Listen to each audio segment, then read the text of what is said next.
Eu servi 21 anos nas Forças Armadas. Servi 4 anos na Aeronáutica.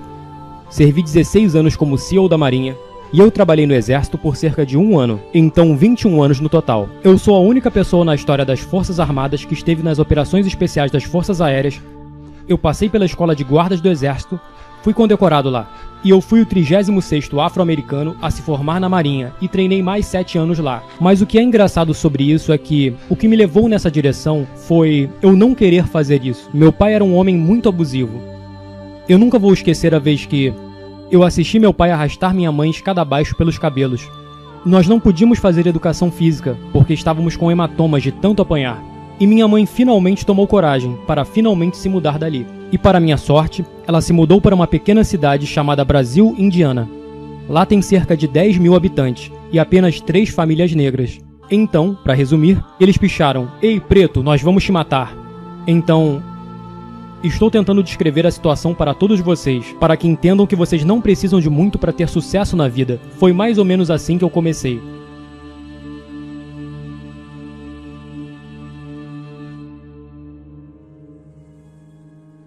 Bem, eu não era muito talentoso. Eu me formei como o 2º pior aluno da minha classe. Eu não fui muito à escola porque eu era, constantemente espancado, sofria bullying constantemente, então me tornei muito inseguro. E o único talento, sim, eu chamo de talento, é um grande dom que eu tenho. Eu tenho sempre ouvido essa voz na minha cabeça. E a voz vem de Deus. Eu era uma pessoa muito insegura. Culpava todos por não chegar a lugar algum. Eu culpava as pessoas que me chamavam de preto, culpava meu pai por me bater, culpava minha mãe por não ter estado lá. Na vida, as pessoas têm suas próprias dores, feridas e dificuldades às quais estão passando. E como uma criança jovem, você não entende isso e culpa todos pelo que você está passando. Mas a única coisa que eu digo é que eu nunca culpei Deus. E eu não sei porquê de não ter culpado Deus. Então sempre dei todo o crédito a simplesmente não botar, a culpa em Deus. Sempre assumir quem eu sou. E foi quando eu comecei a me culpar, por culpar todo mundo, que eu comecei a ter sucesso na vida. Eu não tinha mentores, não tinha nada, mas eu sempre tive Deus. Aos 16 anos, eu comecei a raspar a cabeça. E eu poderia mentir para todos vocês agora mesmo, e dizer mentiras sobre quem eu era e quem eu não era. Mas aquela imagem no espelho nunca mente para você.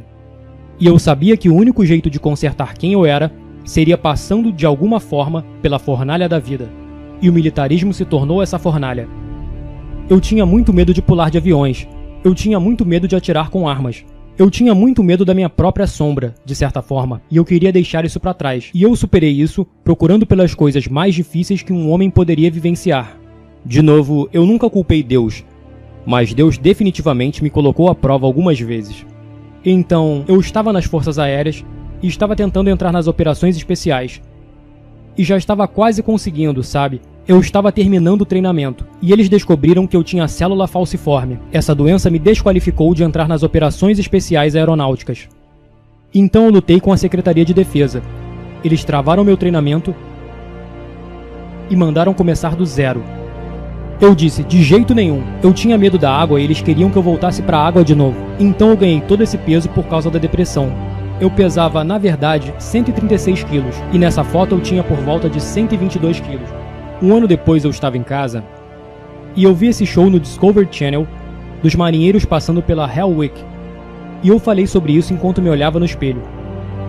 Eu falei, quer saber? Estou cansado de ter medo. Mais uma vez, estou indo direto de volta ao que eu era antes na escola. Eu estava indo de volta para o que todos diziam que eu era. E eu não queria mais ser aquela pessoa. Então eu decidi ir até um posto de recrutamento e disse, eu quero ser um Navy SEAL, com essa aparência. Resumindo, o recrutador disse que eu deveria perder 48 quilos em 60 dias, porque eu estava quase velho demais para ser um SEAL da Marinha. Eu perdi peso e eu passei por 3 Hell Weeks e me tornei um SEAL da Marinha. Eu sou a única pessoa em 70 anos de treinamento da Marinha que passou por 3 Hell Weeks. Passei por 3 Hell Weeks no mesmo ano. E alguns de vocês podem não saber o que é a Hell Week. A Hell Week é o treinamento mais difícil que o militarismo tem a oferecer. São 130 horas de treinamento contínuo.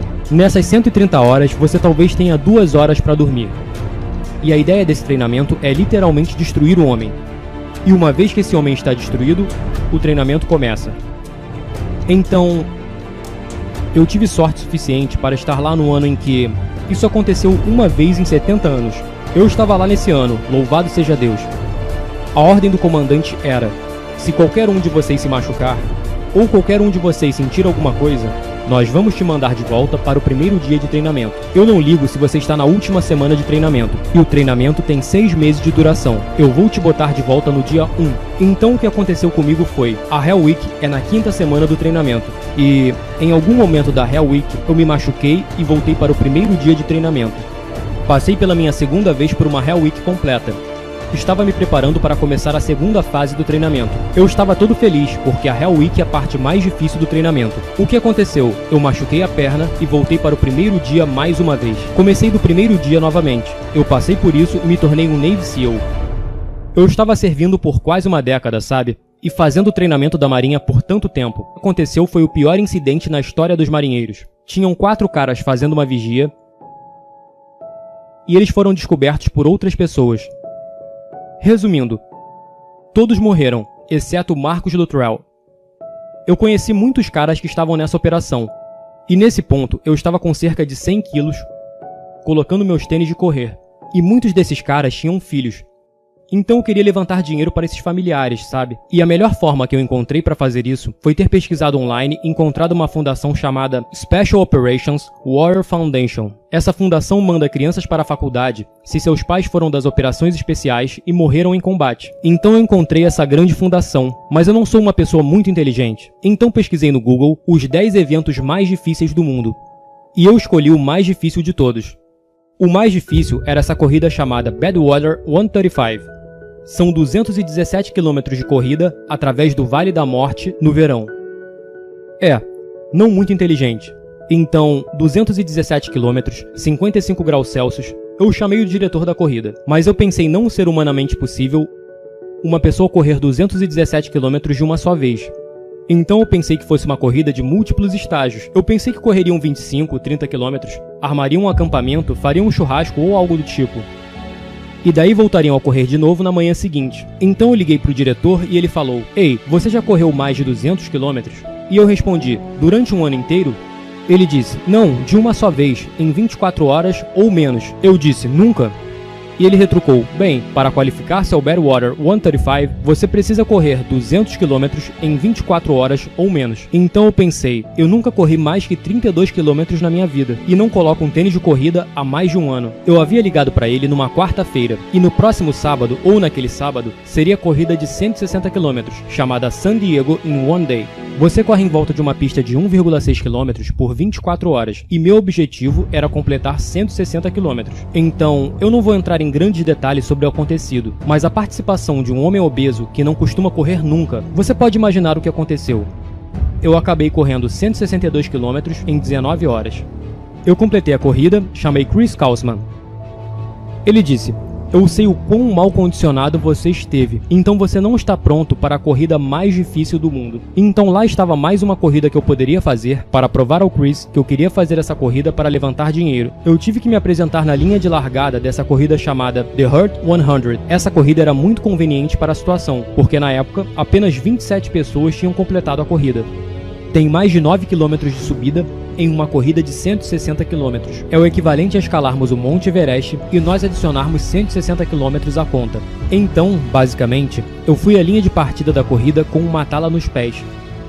E eu completei essa corrida e fui fazer a Badwater 135. O que não contei a vocês foi, na minha terceira semana no inferno, então, quando você passa por uma semana no inferno, dizem que você perde 5 anos de sua vida. Então acho que estou quase expirando nesse mundo, certo? Mas, basicamente, quando estava passando pela terceira semana no inferno, eu não tive muito tempo para curar meu corpo. Então os oficiais, o pessoal no comando disse: "Ei, David, você sabe que esse é seu último ano para tentar passar?" E simplesmente minhas pernas estavam quebradas por fazer o treinamento da Marinha pela terceira vez. E eu descobri que precisava literalmente usar fitas de compressão. Fitas de compressão são fitas que atletas usam para prevenir os tornozelos de saírem do lugar. Eu usei as fitas dos meus pés até minhas panturrilhas. Isso fez com que meu pé não dobrasse. Então eu meio que corri flexionando o quadril. E a primeira hora de corrida era muito dolorosa, mas então meus pés ficavam dormentes e eu conseguia fazer todo o treino desse modo. Foi assim que eu passei pelo treinamento da Marinha. Eu estive em todos os treinamentos de operações especiais, Delta Force, Rangers, Air Force Special Operations e Navy SEALs. Independentemente o quanto uma situação estiver difícil, vou querer ir até o fim para ver quem é David Goggins. E muitas pessoas desistem, porque é realmente um saco. É tão difícil e extenuante que o faz literalmente questionar quem você é como ser humano.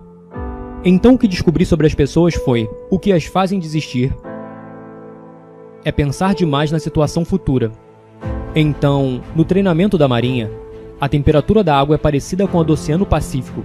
É congelante. Você fica de pé o dia inteiro, a noite inteira por 70 e poucas horas, talvez mais de 80. Sua mente se pergunta: por que raios eu estou fazendo isso? As pessoas que terminam o treinamento são as pessoas que apenas falam em suas mentes. Roger that. Então se o instrutor me dissesse: ei David, pule na água, rasteje, faça 1000 flexões. Eu não pensava, porque parecia muito idiota, sabe? Você pensa sobre a ordem e diz: eu não vou fazer isso. Eu vou pra casa, tomar um banho quente, beber café, comer um donut, vai ser mais confortável. Então, quando você pensa demais, você se torna muito fraco. E pensar é bom, mas às vezes pensar é ruim. Então eu inventei esse slogan: Roger that mentality. Roger that mentality é a mentalidade que quando alguém te manda fazer algo, você simplesmente faz. Você não pensa sobre nada, diz entendido e não pensa demais. E antes que perceba, aquela tarefa está cumprida e você pode seguir com sua vida sem ter pensado demais. Você se torna bem-sucedido. Essa voz na minha cabeça continuava me assombrando sobre o que fazer. E se eu fizesse errado, a voz continuava lá. Eu pensava: pelo amor de Deus, me deixe em paz. Estou tão cansado de pegar o caminho difícil, e esse caminho difícil, na verdade, era Deus, meio que me guiando através de toda a minha vida. E eu percebi que todos me perguntam como eu consegui chegar onde estou hoje sem ter um mentor, sem ter todas essas grandes coisas que as pessoas acham que precisam para ter. Sabe, as pessoas acham que você precisa ter os melhores pais e dinheiro e a melhor educação e um grande talento de atletismo e muitas outras coisas. E eu percebi, sabe, que eu sou tão grato por eu não ter deixado essa voz. Porque a voz me guiou para onde estou hoje. E por mais doloroso que tenha sido seguir essa voz e sempre dizer às pessoas os erros que cometia, eu me desculpava e tomava para mim a responsabilidade. Foi essa voz, especificamente, que me guiou até aqui. E essa voz era de Deus. Então, eu dou todo o crédito a Deus.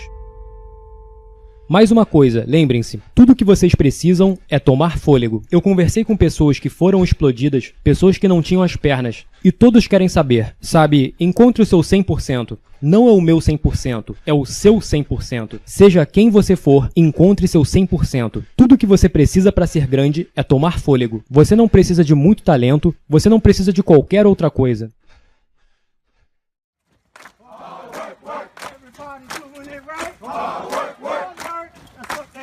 Hard work, you doing it right.